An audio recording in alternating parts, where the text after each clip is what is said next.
Commençons par quelques rappels sur la stabilisation.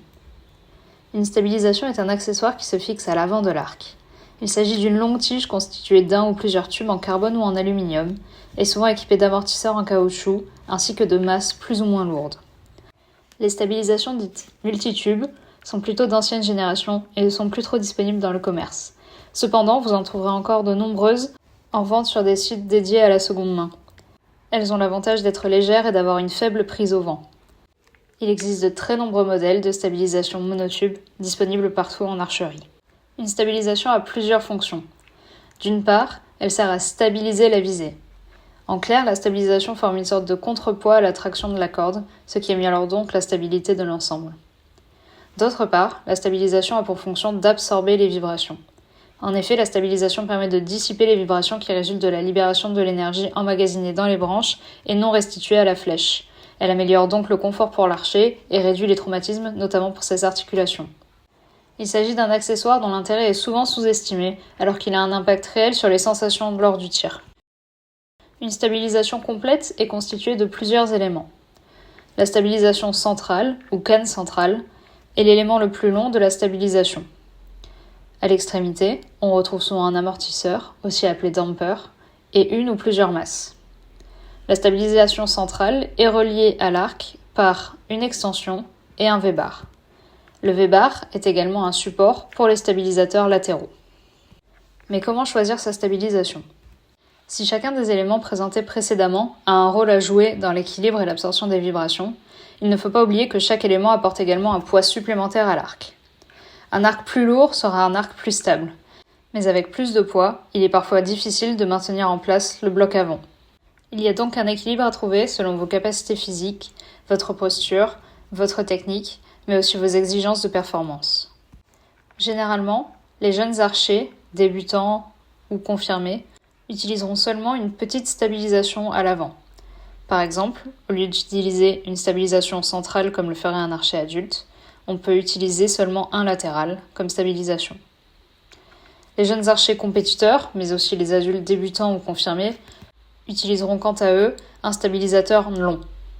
Enfin, les adolescents ou les adultes confirmés et compétiteurs utiliseront une stabilisation complète, avec la stabilisation centrale plus les stabilisateurs latéraux. Mais quelle longueur choisir ? Généralement, la longueur d'une stabilisation est exprimée en pouces.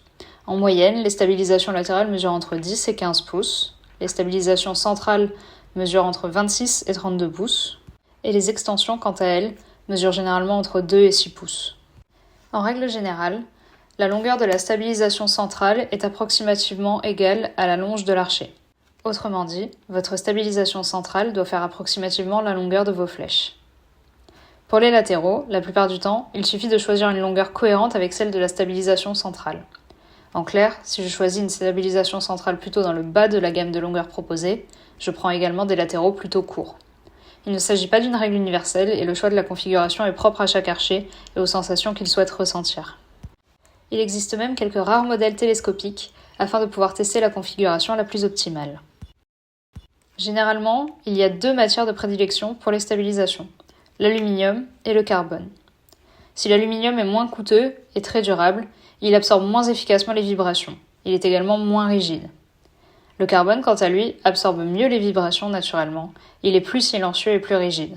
En revanche, il sera plus coûteux. Là encore, le choix est propre à chaque archer et aux sensations qu'il souhaite ressentir, mais également à son budget et à ses attentes de performance. L'extension est-elle vraiment utile ?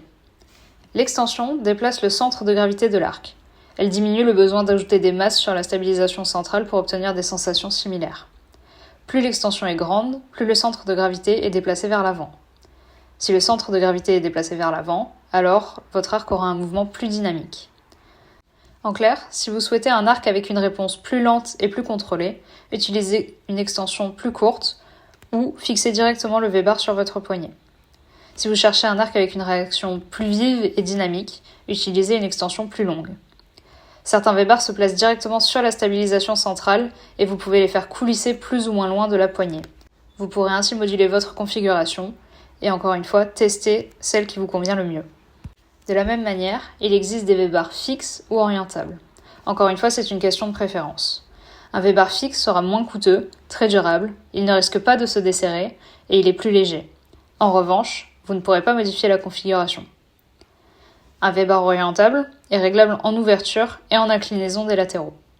En revanche, il sera plus coûteux, plus fragile. Il y a plus de pièces qui risquent donc de se desserrer au cours de l'utilisation et il est généralement plus lourd. Comment optimiser sa configuration ? On rajoute généralement à une stabilisation et aux latéraux des amortisseurs, généralement en caoutchouc, des masses, généralement en acier ou en tungstène, mais aussi éventuellement des attaches rapides afin de faciliter le montage et le démontage de la stabilisation. Placez plutôt les masses à l'extrémité des amortisseurs pour en maximiser l'effet. Dans l'ordre, vous aurez donc votre stabilisation, puis l'amortisseur, puis au bout des masses. Commencez par un ratio 1-1-1 entre les masses de la stabilisation centrale et des latéraux, puis ajustez-le selon vos préférences.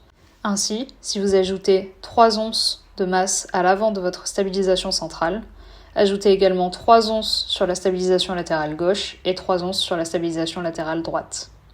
Si vous aimez les configurations plutôt lourdes et que vous ajoutez beaucoup de masse, privilégiez des masses internes ou des masses en tungstène pour réduire l'encombrement de votre stabilisation et la prise au vent. Sur cette image, à gauche, vous avez 4 onces de masse en acier et à droite, 4 onces de masse en tungstène. Avec le tungstène, l'encombrement est amoindri. Avant tout achat, assurez-vous de la compatibilité de la stabilisation et des accessoires. Certaines marques américaines ou européennes n'utilisent pas la même visserie, mais il existe des vis de conversion. Enfin, veillez à n'augmenter la longueur de la stabilisation ou la quantité de masse, seulement si vous pouvez le faire sans dégrader votre posture. Privilégiez une évolution graduelle. Afin d'optimiser votre configuration, prenez le temps de modifier les paramètres un par un.